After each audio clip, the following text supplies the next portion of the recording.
시청자 여러분 안녕하십니까? 이슈를 더 쉽게 풀어드리는 더 뉴스 시작합니다. 100년 전 일을 갖고 무릎을 꿇으라고 하는 것은 받아들일 수 없다는 윤 대통령의 워싱턴 포스트 인터뷰 발언을 놓고서 여야의 공방이 이어지고 있습니다. 전당대회 돈봉투 의혹과 관련해서 민주당 지도부는 오늘도 침묵을 이어가고 있습니다. 더 정치 시간에 풀어드리겠습니다. 내일 열리는 한미 정상회담에서는 안보 분야와 함께 경제협력 강화 방안도 논의될 예정인데요. 특히 미국의 인플레이션 감축법이나 반도체 지원법에 따른 우리 기업의 피해를 최소화하는 방안이 담길지도 주목됩니다. 한미 경제 현안과 과제 짚어봅니다. 먼저 오늘의 주요 뉴스부터 보시겠습니다. 한미 동맹 70주년을 맞아 미국을 국빈 방문한 윤석열 대통령이 워싱턴에 도착했습니다. 방미 직후 첫 일정으로 넷플릭스 CEO를 만났는데 3조 3천억 원에 달하는 넷플릭스의 한국 투자 계획이 발표됐습니다. 백악관은 윤석열 대통령과 바이든 대통령의 정상회담에서 북한 도발을 막기 위한 확장 억제 강화 방안을 핵심적으로 다루고 별도의 성명도 발표할 거라고 밝혔습니다. 북한의 핵 공격 때 미국의 핵 보복을 명시하는 한국형 핵 우산을 명문화할 거란 전망 속에 양국은 최종 문구를 조율하고 있습니다.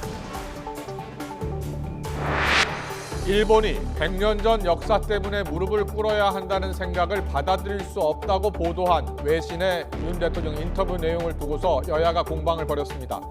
더불어민주당은 매우 몰역사적인 인식을 드러낸 것이라며 거세게 비판했고 국민의힘은 꼬투리를 잡는다며 야당의 공세에 적극적으로 반박했습니다. 정부가 내전이 격화한 북아프리카 수단에서 한국인 28명 전원 구출에 성공했습니다. 약속을 뜻하는 프라미스를 작전명으로 내세웠는데 이들을 태운 군용기는 잠시 뒤인 오후 4시쯤 서울공항에 도착할 예정입니다.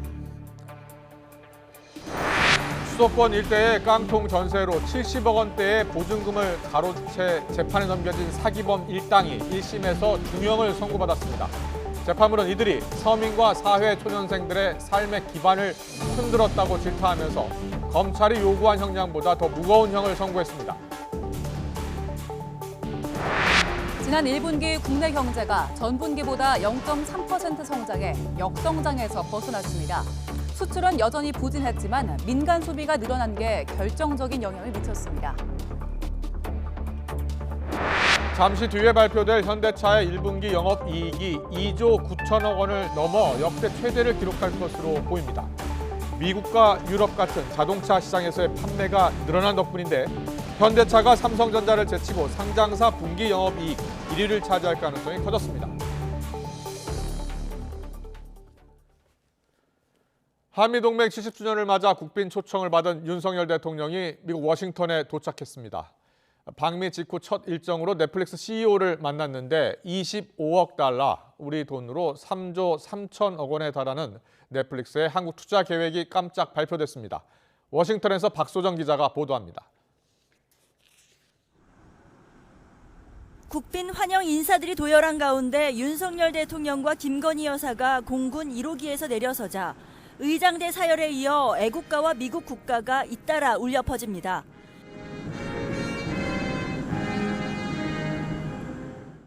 태극기와 성조기가 곳곳에 내걸린 도로를 지나 3박 4일 동안 머물 블레어 하우스에 들어설 때는 교민들의 뜨거운 환영을 받았습니다.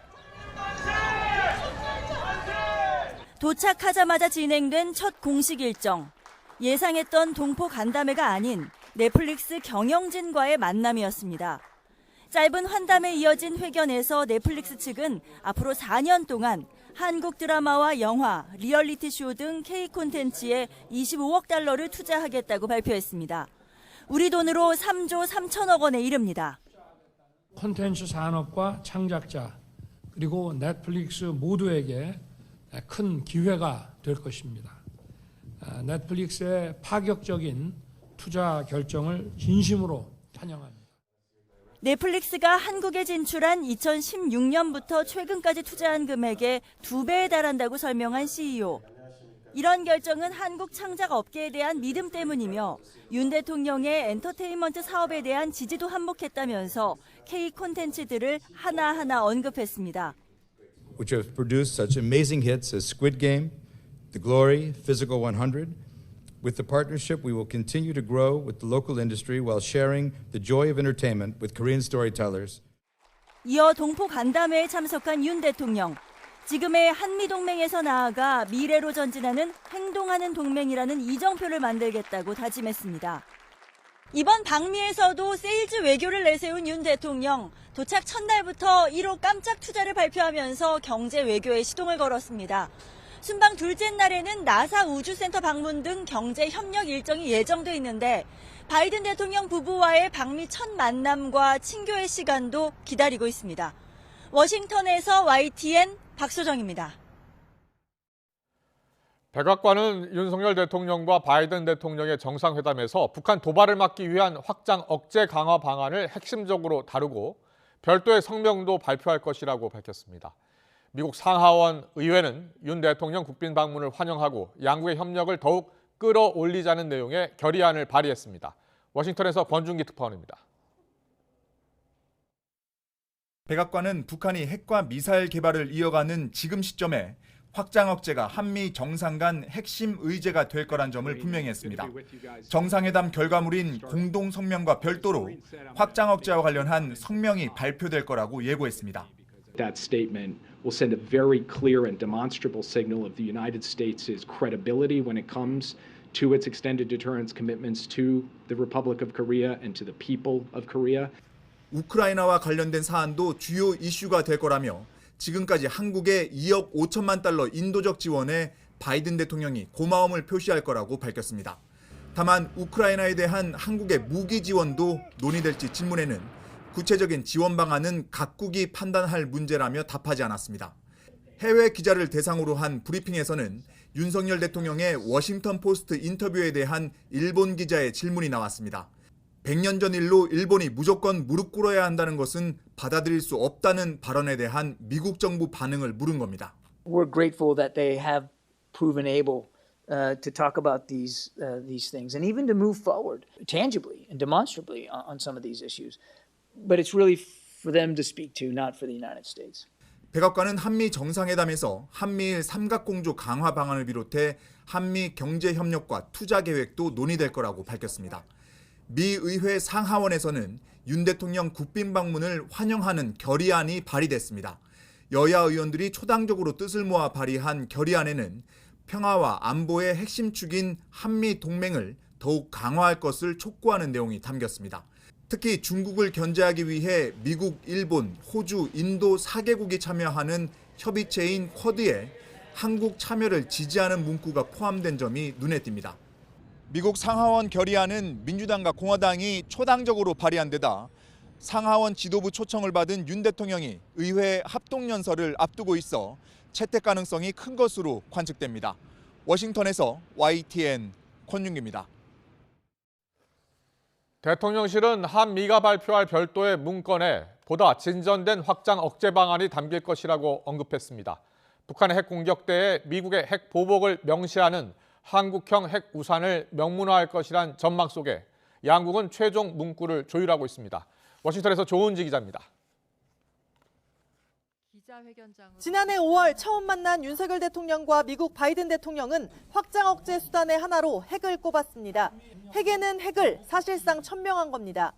바이든 대통령님은 굳건한 대한 방위 및 실질적인 확장 억제 공약을 확인해 주었습니다. 윤 대통령은 바이든 대통령과 5차례나 만났고 일본까지 3국의 안보 협력도 수차례 강조했지만 북한은 지난해 핵정책 법제화로 선제 사용 가능성까지 열어두며 위협 수위를 한껏 높이고 있습니다. 중국과 러시아까지 힘을 모으면서 신냉전으로 불릴 정도로 국제정세는 살얼음 판입니다. 우리가 확장 억제, 이른바 미국의 핵우산 약속을 얼마만큼 믿을 수 있는지 회의적인 여론도 커진 상황. 12년 만에 국빈으로 미국을 찾은 윤 대통령은 그래서 정상회담 결과물로 확장 억제 방안을 첫 손에 꼽고 있습니다. 우리가 핵 위협을 받을 때 미국이 자국 본토를 공격받은 수준으로 전략무기와 미사일 방어체계 등을 가동해 응징하는 게 핵심입니다. 구체적인 문구는 막판까지 조율하고 있지만 북한의 핵 공격된 미국의 핵 보복을 명시하는 방안도 거론되고 있습니다. 이번 한미 정상회담 결과물로 확장 억제 방안을 담은 별도의 문건을 발표할 예정입니다. 보다 진전된 확장 억제 방안이 될 것으로 기대합니다. 미국의 핵무기를 우리가 운용하는 나토식 핵 공유도 거론되고 있지만 윤 대통령은 나토 이상의 강력한 대응을 언급한 적이 있습니다. 북핵 위협이 나날이 고조되면서 전술핵 재배치부터 자체 핵무장까지 국내 여론도 들끓고 있는데 윤 대통령이 얼마만큼 실효성 있는 방안을 약속받을지 이번 미국 순방의 성패를 좌우할 것으로 보입니다. 워싱턴에서 YTN 조은지입니다. 한국전력 정승일 사장이 윤석열 대통령의 방미 경제사절단에서 막판에 제외됐습니다. 정 사장은 전국경제연합회가 처음에 공개한 방미 경제사절단에 이름을 올렸지만 최종 명단엔 들어가지 않고 대신 해외 원전본부장이 포함됐습니다. 국내 최대 에너지 공기업인 한전 사장이 방미 사절단에서 빠진 것은 최근 한전의 전기요금 인상 요구와 관련이 있는 것 아니냐는 해석이 나오고 있습니다. 윤석열 대통령의 미국 국빈 방문에 앞서 있었던 외신 인터뷰와 관련해서 정치권에서 논란이 불거지고 있습니다.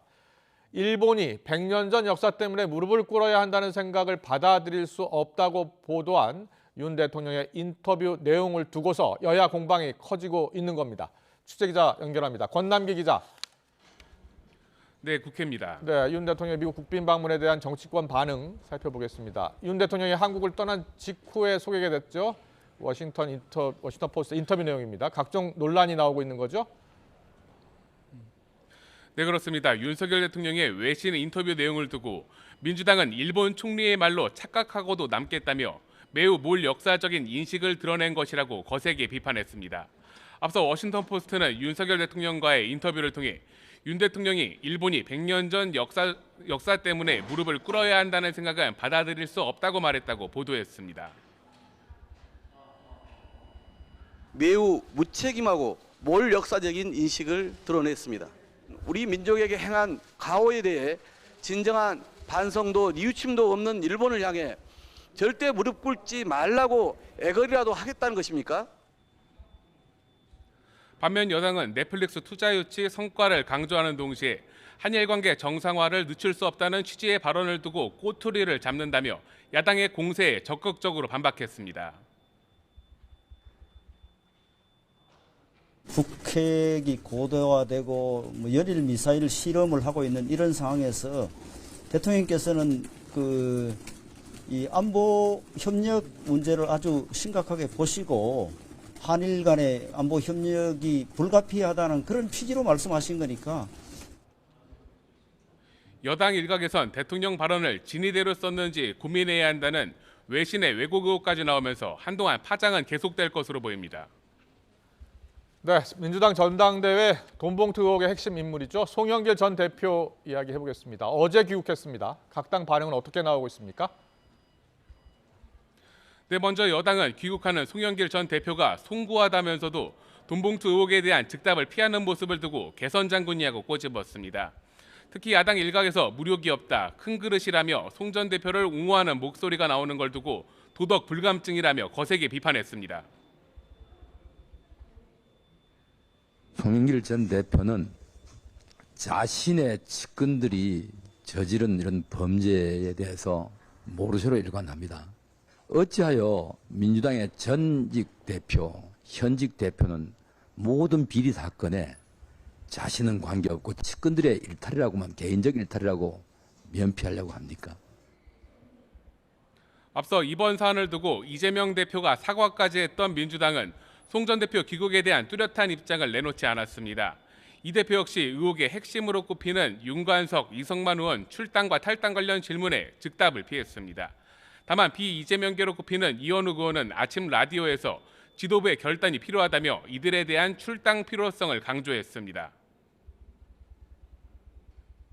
대표님, 윤관석 의원님이랑 이성만 의원님은 민주당이 온정주의를 갖고 이 사안을 바라보면은 결코 해결할 수 없다라고 보여져요. 지금은 정말 지도부의 결단이 필요한 시기입니다. 대의원제 개선에서 전수조사까지 수습책을 두고도 당내 이견이 불거지는 가운데 송 전 대표에 대한 수사가 본격화될수록 이런 분란은 더욱 커질 것으로 보입니다. 오늘 국회 일정도 살펴보겠습니다. 전세 사기 피해 지원 법안이 이례적으로 신속하게 국회 상임위를 통과했다고요?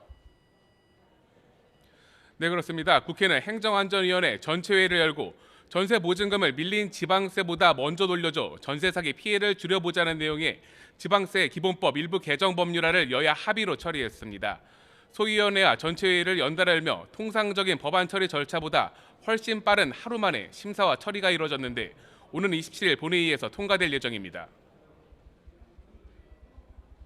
피해를 완전히 복구해드리기에는 턱없이 역부족이지만 조금이나마 도움이 되었으면 좋겠습니다. 오늘 법안 통과는 민생에는 여야가 따로 없음을 이 자리에서 확인시켜준 것이라고 생각합니다.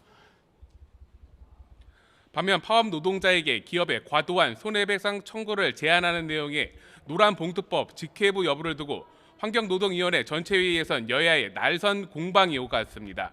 노란봉투법이 법사위로 회부된 지 60일이 지나 직회부 요건이 됐다는 정의당의 지적에 민주당은 법안 처리가 국민 염원이라며 화답했지만 국민의힘은 양당 간에 검은 거래가 있는 것 아니냐며 반발했습니다. 법제사법위원회는 지난 60일 동안 해당 법안을 소위에 회부조차 하지 않았어요. 전체 회의에 계류시키면서 심사를 늦춰왔습니다.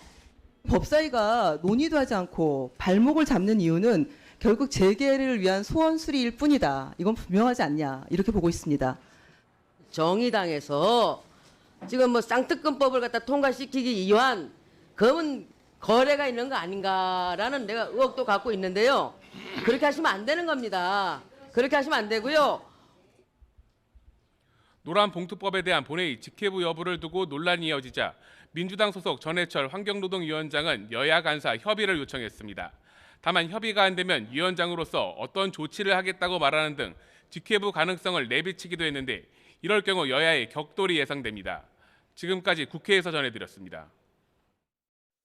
네, 방금 들어온 소식입니다. 앞서 주요 뉴스로도 전해드렸는데요. 현대차 1분기 영업이익이 3조 5,927억 원을 기록했다는 뉴스 속보가 들어와 있습니다. 공시를 통해서 밝힌 건데요. 증권업계에서는 현대차의 1분기 영업이익이 2조 9천억 원을 넘어서 역대 최대를 기록할 것으로 예상을 했는데 이보다도 20% 정도 더 많은 3조 5,927억 원을 기록했다는 뉴스 속보입니다. 작년 같은 분기 대비해서 86% 증가했다는 소식입니다. 관련 소식 좀 더 자세히 들어오면 다시 정리해서 전해드리겠습니다. 민주당 돈봉투 의혹을 수사하고 있는 검찰이 어제 귀국한 송영길 전 대표에 대해 출국 금지 조치를 내렸습니다. 서울중앙지검 반부패 수사 2부는 어제 정당법 위반 등의 혐의로 고발된 송 전 대표 사건을 배당받고 송 전 대표의 출국을 금지했습니다. 또 어제 이종배 국민의힘 서울시의원의 고발로 송 전 대표는 자동으로 피의자 신분이 됐습니다. 검찰은 또 핵심 피의자인 강래구 한국감사협회장을 구속영장이 기각된 지 나흘 만에 다시 소환했습니다. 서울중앙지검 반부패 수사 2부는 오늘 오전부터 정당법 위반 등의 혐의를 받는 강 회장을 불러서 조사하고 있습니다. 강 회장은 재작년 민주당 당대표 경선을 앞두고 송영길 전 대표 당선을 위해서 국회의원과 선거 캠프 인사들에게 9,400만 원어치의 돈봉투를 만들어 뿌린 혐의를 받고 있습니다. 검찰은 앞서 강 회장이 범행을 주도한 데다 증거인멸 정황까지 포착됐다며 구속영장을 청구했지만 법원에서 기각됐습니다.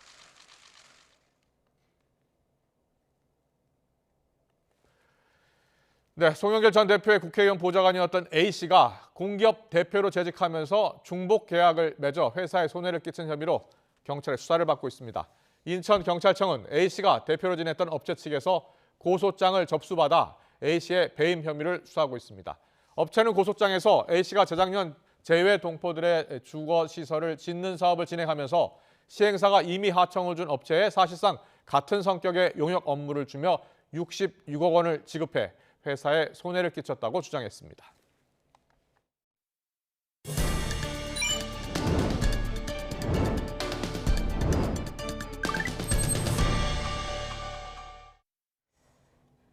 정부가 내전을 격화한 북아프리카 수단에서 한국인 28명 전원을 구출하는 데 성공했습니다. 수단의 수도 하르툼에서 육로로 850km를 이동하고 군 수송기를 2번이나 갈아타야 했던 험난한 여정이었습니다. 지난 21일 공군 수송기 급파 같은 대책을 신속하게 마련한 지 나흘 만인데요. 취재기자 연결해서 자세한 상황 알아보겠습니다. 한현희 기자. 네, 서울공항 앞입니다. 네, 수단 교민들 이제 2시간 뒤쯤, 4시쯤이면 서울공항에 도착하지요? 네, 그렇습니다. 사우디아라비아 제다에서 우리 군군의 다목적 공중급유기에 탑승한 교민 28명, 오후 4시쯤 이곳 서울공항에 도착할 예정입니다. 애초 수단을 탈출한 교민 28명 가운데 한국행을 원하는 교민 26명이 귀국할 예정이었지만 잔류를 희망했던 2명이 마지막에 의사를 번복해서 28명 전원이 국내에 복귀하고 있습니다. 정부는 교민들이 한국에 도착하면 건강 상태 확인 등 편의가 제공되도록 필요한 조치를 취한다는 계획입니다. 이번 구출 작전은 프라미스라는 이름 아래 진행됐습니다. 국민의 생명과 안전을 끝까지 책임지겠다는 약속을 이행하겠다는 의미인데요. 수도 하르툼에 있는 우리 대사관에서 철수를 대기하던 교민 28명, 지난 23일 버스를 타고 북동부 항구 도시인 포트 수단까지 850km가량을 이동했습니다.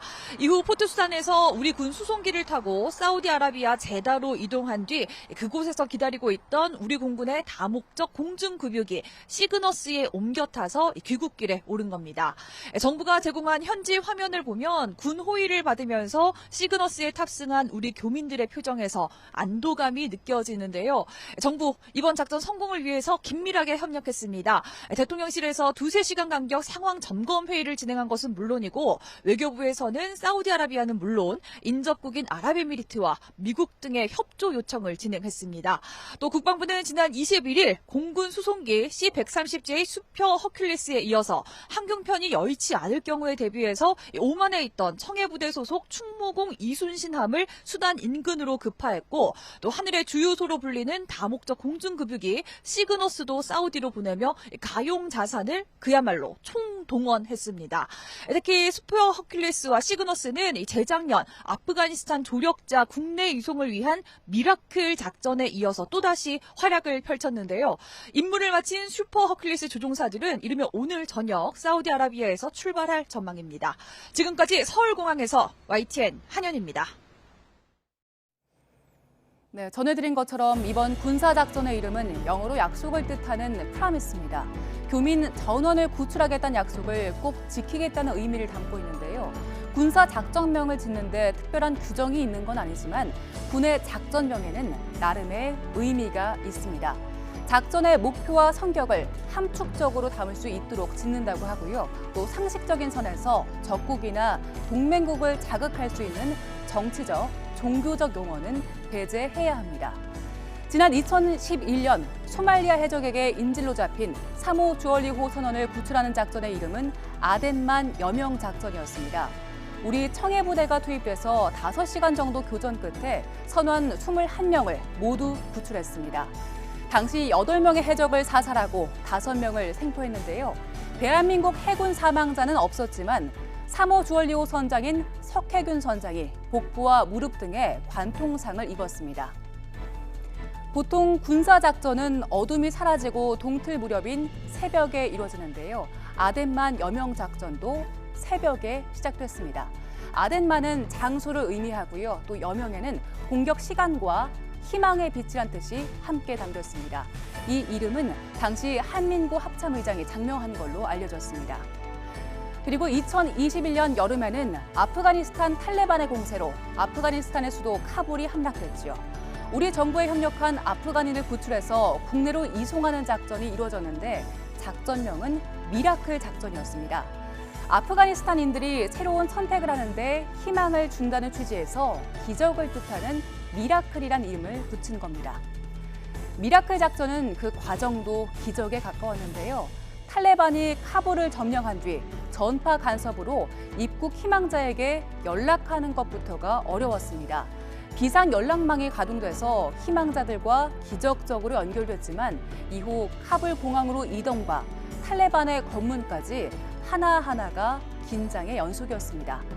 미라클은 수백 명의 외국인을 국내로 탈출시킨 대한민국 역사상 두 번째 작전으로 기록됐습니다. 정말로 지금도 뭐 가슴이 설레는데요. 300여 명이 그 기지 안으로 들어온다고 했을 때 정말 기쁘고, 야, 이번 작전을 참 잘했구나 라는 생각을 해서, 정말 저희가 이제 작전명을 기적 미러클이라고 했는데 정말 이렇게 기적이 일어나는구나 해서 아주 정말 기쁘게 다들 이렇게 했던 생각이 납니다. 수단에 있는 교민 전원을 안전하게 구출하겠다고 약속한 대한민국. 잠시 뒤 우리 교민들이 그리워하던 대한민국 땅을 밟는 순간 프라미스는 성공적인 군사작전으로 역사에 남게 됩니다. 지난 1분기 국내 경제가 전분기보다 0.3% 성장의 역성장에서 벗어났습니다. 수출은 여전히 부진했지만 민간 소비가 늘어난 게 결정적인 영향을 미쳤습니다. 조태현 기자의 보도입니다. 지난해 4분기 국내 경제 성장률은 마이너스 0.4%로 역성장을 기록했습니다. 다행히 올해 1분기엔 한 분기 만에 마이너스 성장에서 탈출하는 데 성공했습니다. 지난 1분기 국내 총생산 GDP 성장률은 0.3%로 집계됐습니다. 두 개 분기 연속 마이너스 성장이라는 최악의 상황은 피하게 된 셈입니다. 가장 큰 영향을 미친 건 민간 소비였습니다. 코로나19 일상회복 뒤 서비스를 중심으로 소비가 늘어나며 전체 민간 소비는 전분기보다 0.5% 증가했습니다. 민간 소비는 전체 경제 성장률을 0.3%포인트 끌어올렸습니다. 반대로 투자는 부진했습니다. 부동산 부진 속에서도 건설 투자는 소폭의 성장세를 이어갔지만 기준금리 인상에 따른 금융비용 증가 등의 영향으로 설비 투자는 4% 급감했습니다. 수출도 여전한 골칫거리입니다. 수입과 수출의 차이를 뜻하는 순수출은 성장률을 0.1%포인트 낮췄습니다. 순수출이 마이너스 영향을 미친 건 4개 분기 연속입니다. 다만 한국은행은 하반기로 갈수록 상황이 나아질 것으로 기대하고 있습니다. 이제 IT 경기 부진이 어느 정도 완화가 되고, 그다음에 중국 경제도 회복도 어느 정도 영향을 미칠 것으로 보면서 예상되기 때문에 하반기로 갈수록은 좀 그 성장의 반등 모멘텀이 좀 또렷해질 것으로 이렇게 보고 있습니다. 민간 소비가 한동안 증가세를 유지하고 최근 들어 주택 거래 증가로 가격 하락세가 둔화한 것 등이 긍정적으로 작용할 것으로 내다봤습니다. YTN 조태현입니다.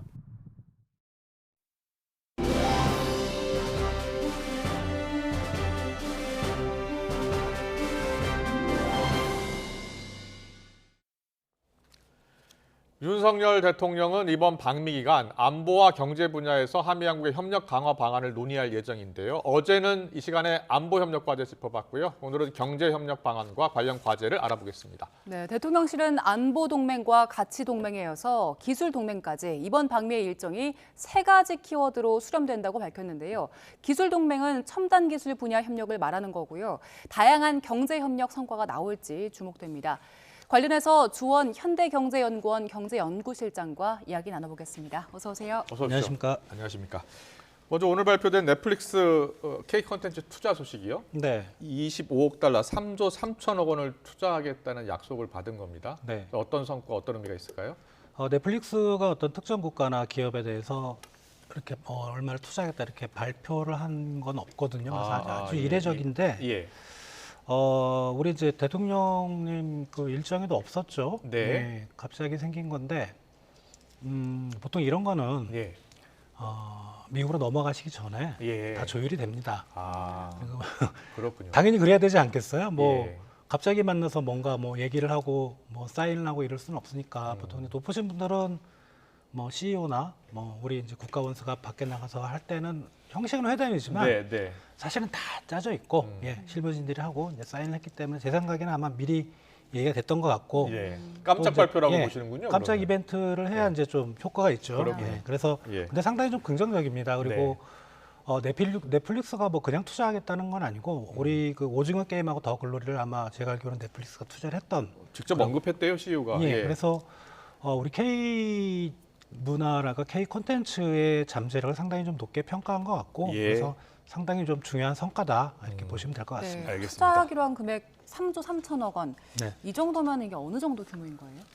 4년 동안이니까요. 앞으로 4로 나눠야 되죠. 그러면 우리 GDP가 2,000조 정도 됩니다.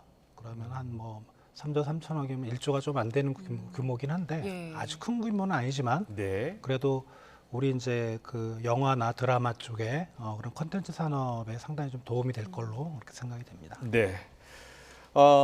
이번 방미 경제 테마 첨단 기술 동맹 협력 방안 이야기하는데 반도체가 좀 걱정입니다. 미국이 반도체 지원법을 발의했고 네. 우리나라가 이제 보조금을 받아야 되는데 여러 가지 규제가 많아요. 뭐 중국의 투자도 줄여야 하고. 네. 어떻게 보세요?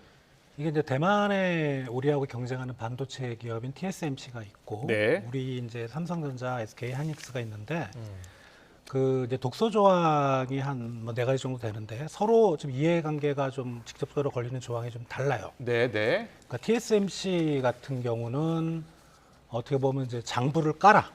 자기네 뭐 어떤 걸 쓰고 뭐 비용이 얼마고 수율이 얼마고 이거를 밝히라는 거에 상당히 민감한데 우리 기업들 같은 경우는 그거보다는 이제 중국에 대한 투자 그게 상당히 좀 민감하게 생각을 하는 것 같아요. 예. 그래서 근데 그런 부분을 우리 지금 대통령께서 가셔서 뭔가 우리한테 이득을 보기 좀 어려운 것 같아요. 그러니까 그 이 반도체법이라는 게 가만히 생각해 보면 미국과 한국의 양자 간의 그런 법이 아니고 미국 대 다자 간의 법이거든요. 네. 그러니까 우리한테만 특혜를 줄 수는 없는 거예요.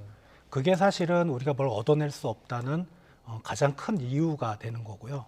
우리한테 특혜를 주면 뭐 일본이나 대만이나 다른 기업들한테 특혜를 줘야 되기 때문에 네. 그거는 이제 미국의 입장에서 형평성의 문제로 고려하기 좀 어렵다. 근데 혹시나 뭐 어떤 법이든지 단서 조항들이 좀 있어요. 거기서 성과를 낼 수도 있겠지만 네. 쉽지는 않을 걸로 저는 보고 있습니다. 예. 우리한테만 특혜를 주는 게 어렵다는 것과 별개로 지금 외신 보도 보면 미국이 우리 정부에 중국으로 그 반도체 그 물량 수출하지 말라고 요청했다 네네. 이런 보도 나오기도 했잖아요.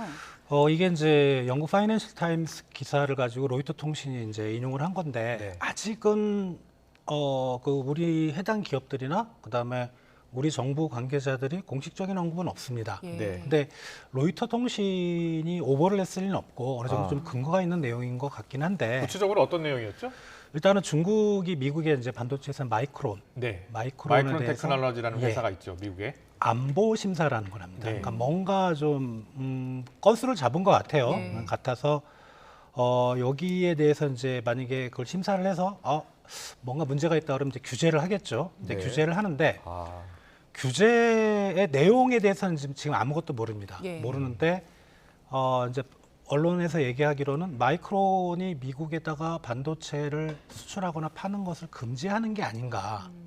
그렇게 됐을 때는 이제 당연히 중국 쪽에서는 그만큼의 반도체 물량이 모자르잖아요. 그러면 이제 삼성이나 SK 물량에 의존할 수밖에 없고 그게 이제 우리 기업들이 물량을 팔지 말도록 미국 정부가 우리 기업들한테 요청을 했다까지가 이제 기사의 내용입니다. 예. 근데 공식적으로 이걸 확인해 주는 데는 없습니다. 알겠습니다. 네. 중국이 강하게 지금 반발하고 있다면서요? 중국도 그 기사 내용을 보고 반박을 한 것 같아요. 미국에서 뭐 공식적으로 미국 백악관에서 성명을 발표하고 미국 상무에서 발표한 것도 아니고 네. 그 기사 내용을 보고 발표를 한 건데 뭐 당연히 이제 발끈하는 거죠. 근데 이게 아직은 좀 확인하기가 어려워서 네. 좀 내용은 보기는 봐야 될 것 같습니다. 주요 내용을 보면 그러니까 이 반도체가 신산업의 쌀이라고 불리잖아요. 굉장히 핵심인데 그 반도체를 만약에 마이크론의 수출을 금지하면 마이크론으로 수출 못하게 하면 이제 삼성 거나 하이닉스 거를 중국이 살 수 있는데 네. 그걸 팔지 말라는 맞습니다. 거예요. 예. 그리고 중국 입장에서는 산업의 쌀이 부족해지니까 당연히 반발하는 거죠. 예. 예. 근데 요게 좀 생각을 좀 해봐야 될 게 네. 중국이 과연 물론 이제 개인적인 생각이지만 마이크론 그 반도체를 물량을 중국으로 들어오는 걸 막을 건가? 네. 몇 가지 좀 현실적인 좀 문제가 있어요. 예. 그렇게 했을 경우나 삼성이나 SK가 갑자기 생산을 많이 해서 그걸 물량을 메꾸지 못합니다. 단기간 내에. 예. 그래서 중국이 정말 그걸 막을 건가? 봐야 되겠네요. 그래서 그 방법보다 이런 게 오히려 현실적이죠. 뭐 그 중국 내 마이크론 그 지사가 있을 테니까 관련된 임원들을 뭐 소환해서 좀 건드린다든가 뭐 그런 식의 대응은 가능하지만 물량 자체를 막기는 상당히 좀 어렵지 않을까. 그렇군요. 네. 지금 조심스럽게 이제 말씀을 해주고 계신데 만약에 이 보도가 사실이라면 그 우리나라 기업들 입장에서는 중국의 공장들이 상당히 많잖아요. 근데 네. 여기에 협조를 해야 한다면 상당히 곤란해지는 거 아닙니까? 일단은 협조는 해야 됩니다. 만약에 그렇다면 왜냐하면은 그 반도체법도 있지만 우리가 지금 올해 10월까지 유예 조치를 받은 게 반도체 그 생산 능력을 높이는 거를 미국에서 좀 양해를 했거든요. 네. 그러니까 그 독소 조항에 의하면 한 5% 이상은 못 올리게 돼 있는데 유예를 해줘서 만약에 우리가 협조 안 하면 그거를 유예 조치를 철회해 버리면 되거든요. 근데 그렇군요. 예. 또 곰곰이 생각해 보면 아까 말씀드렸는데 예. 우리가 물량으로 커버를 못 해요. 그러면 사실 그 우리 삼성이나 SK 매출에겐 별 지장이 없습니다. 그러니까 지금 하는 만큼만 하면 되거든요. 예. 그래서 실질적으로 우리 기업들이 많이 피해를 볼까? 이거는 상당히 좀 갸우뚱거리는 그런 이슈인 것 같습니다. 좀 더 지켜봐야 한다는 말씀이신 것 같아요. 마이크론이 중국으로 수출하는 물량이 어느 정도 됩니까? 걔네 전체 매출의 한 25% 홍콩까지 포함해서 그러니까 마이크론 내에서 그 정도 되는 걸로 알고 있습니다. 알겠습니다. 계속해서 자 인플레이션 감축법 전기차 보조금 이야기 해볼게요. 일단 이번에 우리 그 기업의 자동차 기업의 전기차는 보조금을 못 받게 된 거죠. 예, 못 받습니다. 그러니까 보조금 7,500달러죠. 우리나라 돈으로 아마 한 1,000만 원 정도 되겠죠. 그러니까요. 못 받습니다. 우리나라 기업만 못 받는 게 아니고. 전기차는 일단 1,000만 원 혜택을 주는 거고요. 미국 기업, 미국 정부가. 우리 기업만 못 받는 게 아니고 독일, 일본 다 못 받고요. 예. 미국 기업만 딱 그 조건에 맞게 돼 있어서 사실 뭐 우리 회사들만 피해를 보는 건 아니고 그리고 이제 미국 전기차 신규 판매 그 시장에서 미국 자동차 기업들이 한 70% 그 정도 차지하고 있거든요. 그래서 그런 기업들이 혜택을 받는데 우리 기업은 언제쯤 혜택 받을 수 있습니까? 우리 이제 공장 짓고 있거든요. 전기차를 2025년 준공을 목표로 했는데 작년 말부터 하도 이슈가 되니까 이제 2024년 하반기부터는 생산을 하겠다. 그러면 이제 그 조건에 해당돼서 받을 수는 있습니다. 그래서 한 1년만 좀 고생하면 될 것 같아요. 그렇습니까? 예. 최근 상황 보면 이제 미국, 일본 대 중국, 러시아 구도가 뚜렷해지고 있잖아요. 근데 이런 상황에서 중국이나 러시아에 우리 기업들 상당히 많이 나가 있고 또 큰 수출 시장인데 이런 구도 계속되면은 정부 고민도 깊어질 것 같고 기업들도 좀 고민이 깊어질 것 같은데 이 상황은 어떻게 보고 계세요? 상당히 좀 어려운 상황이 맞는데 좀 그게 어떤 정치 외교적인 갈등이 경제 갈등으로 안 이어지도록 노력을 해야 되겠죠. 정부도 그런 것들을 이제 뭐 대놓고 못하지만 물밑에서 그런 노력들을 좀 할 것 같고 이제 그래서 우리 러시아 쪽은 사실 우리 입장에서 큰 투자나 수출 대상 지역은 아니에요. 물론 많은 기업들이 나가 있긴 하지만 저는 이제 중국과의 관계가 좀 악화되는 게 좀 우려가 되는 부분이라 우리 입장에서는 지금 저희 수출의 한 25%를 중국으로 가고 있는데 단기간 내 중국을 대체할 시장이 없어요. 아무리 봐도. 그렇다면 당분간은 좀 중국 시장을 공략하는 전략을 우리 수출 기업들이 쓸 수밖에 없고 그거는 뭐 제가 말씀 이렇게 안 드려도 정부도 분명히 알고 있을 거라고 생각이 됩니다. 알겠습니다. 이번 국빈 방문의 역대 최대 규모래요. 122명의 경제사절단이 동행하는데 꼭 얻어내야 할 성과가 있다면 무엇이 있을까요? 사실은 뭐 많이 언급됐지만 전기차하고 반도체는 성과를 얻어내고 싶은데 또 말씀드리지만 쉽지 않다. 현실적인 제약이 있습니다. 그래서 모르겠습니다. 또 이제 깜짝 이벤트가 준비될 수도 있는데 현실적으로 어렵지 않고 현실적으로 우리가 가능한 부분은 항공이나 우주 그쪽에 이제 기술 협력, 우주산업 협력 방안. 저희도 아마 관련된 뭐 나사 같은 거 국가기관 하나 만든다 그래요. 그래서 그런 쪽이 있고 또 하나는 이제 우리 한수원의 그 원자로 수출이 체코로 가는 게 막혔거든요. 그 지적재산권 분쟁 때문에. 미국 기업하고요. 맞습니다. 그래서 그런 부분이 좀 그냥 지적재산권 분쟁이라는 거는 재판 들어가면 하세월입니다. 수출 못 한다는 거거든요. 그 지금 그리고 윤석열 정부의 어떤 목표라고 할까? 임기 내 원자로 수출을 10기를 한다는 거잖아요. 원전 수출 10기? 그래서 그런 걸 하면은 좀 성과를 낼 수 있을 것 같고 그리고 요번 이제 방미하시는 기업인들을 보면 뭐 여러 뭐 바이오나 뭐 전기차 많지만 제가 주목하고 있는 거는 그 엔터테인먼트 그다음에 콘텐츠, 요 기업분들이 한 6분 정도 계시는 것 같아요. 그래서 그분들의 역할이 뭔지를 지금 상당히 주목하고 있는데 우리가 보통 이제 세일즈 외교를 하면 항상 제조업에 국한이 됐는데 그렇죠. 이번에는 예. 이제 서비스, 우리가 장점인 K 콘텐츠를 가지고 서비스 쪽을 뚫겠다는 의지가 보여서 넷플릭스 투자도 같은 맥락 아니에요? 예, 그거는 넷플릭스가 우리한테 투자하는 거고, 예. 우리 기업들이 과연 무슨 역할을 할까? 좀 아. 서비스 쪽에서 좀 돋보이는 이제 그런 부분이라 그런 쪽에서 성과를 한번 기대를 해볼 수 있겠습니다. 네. 우리 정부가 가서 꼭 얻어와야 될 성과 지금 짚어봤고 반대로 미국이 우리 기업들에게 요구하는 것들은 어떤 게 있을까요? 아무래도 핵심 산업이죠. 그러니까 전기차, 배터리. 또 이제 배터리는 그 미국 자동차 회사들하고 미국 공장 공동 투자해서 만드는 이제 그런 것도 최근에 많이 진행되고 있으니까 그런 쪽을 많이 요구를 할 것 같아요. 반도체나 전기차. 이게 이제 미국이 가장 어떻게 보면 핵심으로 보는 그런 산업이기 때문에 이제 그런 쪽을 많이 우리한테 요구를 하지 않을까 그렇게 생각이 됩니다. 네, 전체적으로 보면요, 우크라이나 전쟁 이후 외교안보 측면에서 중국과 러시아가 밀착하고 있고요. 또 우리도 지금 선택의 기로에 있는데 우리가 워낙 수출로 먹고 사는 나라이기 때문에 상당히 좀 어려움에 봉착해 있잖아요. 어떻게 뚫어야 된다고 보세요? 쉽지 않죠. 예. 그러니까 어떻게 보면 경제라는 틀은 사실 그 상부 구조가 정치 외교거든요. 그래서 그 부분에서 문제가 생겼을 때는 경제라는 하단 쪽으로 내려오기 때문에 쉽지는 않은데 좀 묘를 살려야 되겠죠.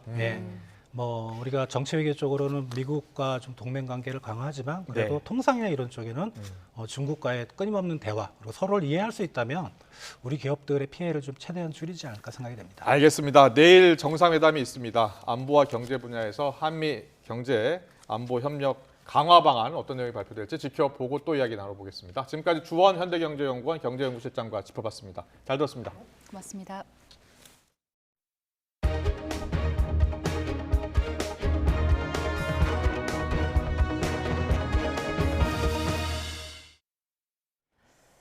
대장동 개발 비리 사건을 수사하는 검찰이 개발이익 283억 원을 배당받은 천화동인 6호의 명의자 조모 변호사를 피의자 신분으로 소환했습니다.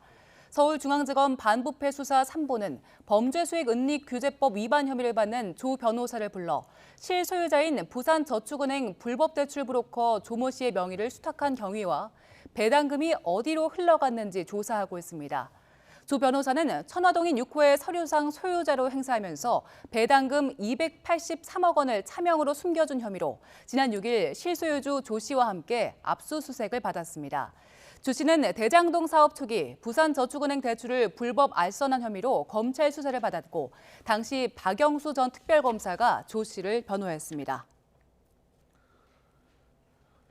인천 전세 사기 주범 남모 씨가 강원도 동해안권 경제자유구역 개발 사업에도 손을 댄 것으로 드러났습니다. 사업자 선정 과정 등에서 특혜 의혹이 불거졌는데 남 씨는 사업 취지와 달리 아파트 9천 채를 지으려 했던 걸로 알려졌습니다. 송세혁 기자가 취재했습니다.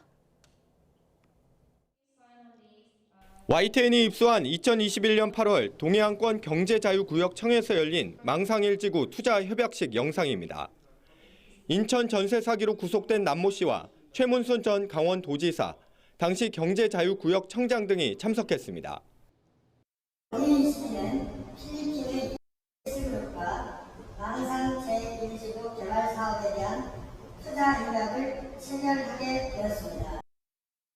앞서 2018년 11월 남 씨가 세운 특수 목적법인 동해 ECT는 망상 1지구 개발 사업권을 따냈습니다. 이 과정에서 특혜 의혹이 제기됐습니다. 사업자가 되려면 개발 부지를 50% 넘게 가지고 있어야 하는데 당시 남 씨는 30%도 채 확보하지 못한 상태였습니다. 그런데 경제자유구역청이 갑자기 전체 사업 면적 639만 제곱미터를 40% 가까이 줄이고 3개 지구로 나누는 등 개발 계획을 바꾼 겁니다. 결과적으로 동해 ECT는 땅을 더 확보하지 않고도 기준을 충족해 사업자로 지정됐습니다. 동해시 망상 1지구 사업 부지입니다. 사업자가 지정된 지 4년이 넘었지만 첫 삽도 뜨지 못한 채 그대로 방치돼 있습니다. 지역에서는 초기부터 남 씨의 사업 능력이 부풀려졌고 망상지구 개발이 국제복합관광도시 건립이라는 취지와 달리 아파트 건설 사업으로 변질됐다는 의혹도 제기됐습니다. 원래는 관광 개발인데 어느 날에 이걸 아파트를 짓겠다. 9,500세대를 짓겠다. 그것도 가장 노른자라고 하는 망상지구 개발은 2013년부터 추진된 최문순 전 강원도지사의 역점 사업이었습니다. 강원도는 감사에 착수했습니다. 인천에서도 그렇게 피해를 주던 사기꾼이 이제는 강원도까지 와서 강원도민에게 피해를 줬다고 하면은 이거는 참을 수 없는 겁니다. 최문순 전 지사는 망상 개발 사업은 인천 전세 사기 사건과 무관하다며 관련법이 정하는 절차에 따라 진행됐다고 밝혔습니다. 동해 이시티 측 역시 어떤 특혜도 없었으며 오는 12월 말까지 사업 부지의 경매를 유예시킨 뒤 지분 매각 절차를 거쳐 인천 임차인 보증금을 반환할 계획이라고 말했습니다. YTN 송세혁입니다. 경찰이 피해자 161명에게서 125억 원을 가로챈 혐의로 구속돼 재판을 받고 있는 이른바 전세 사기꾼 남모 씨를 추가로 조사하고 있습니다. 인천경찰청은 오늘 오후 2시 남 씨를 접견해 전세 사기와 관련한 조사를 진행하고 있습니다. 경찰은 남 씨 일당 61명이 피해자 940여 명에게 700억여 원을 가로챈 혐의를 추가로 수사하고 있습니다. 경찰은 전세 사기와 관련한 수사를 마무리한 뒤 남 씨 일당에게 범죄단체 조직죄를 적용할 수 있는지 따져볼 방침입니다. 원희룡 국토교통부 장관은 전세 사기 피해 지원 대책을 종합한 이른바 전세 사기 특별법을 오는 목요일 발의하겠다고 밝혔습니다. 원 장관은 서울 강서구 전세 피해 지원센터를 방문한 자리에서 기자들과 만나 여당 원내 대표단은 목요일이나 금요일 법안을 통과시키는 것까지 목표로 하고 있다면서 이같이 밝혔습니다.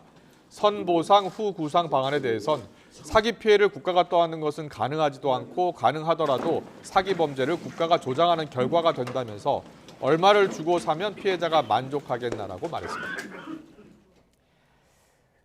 독일에서 시위를 벌이던 환경운동가가 초강력 접착제로 자기 손을 아스팔트 도로 위에 붙이는 바람에 경찰이 전동 드릴로 떼어내는 소동이 벌어졌습니다. 환경운동단체 라스트 제너레이션은 기후변화에 대응한 정부 대책을 촉구하며 독일, 베를린 등 전국에서 도로 연좌 농성 등을 벌였습니다.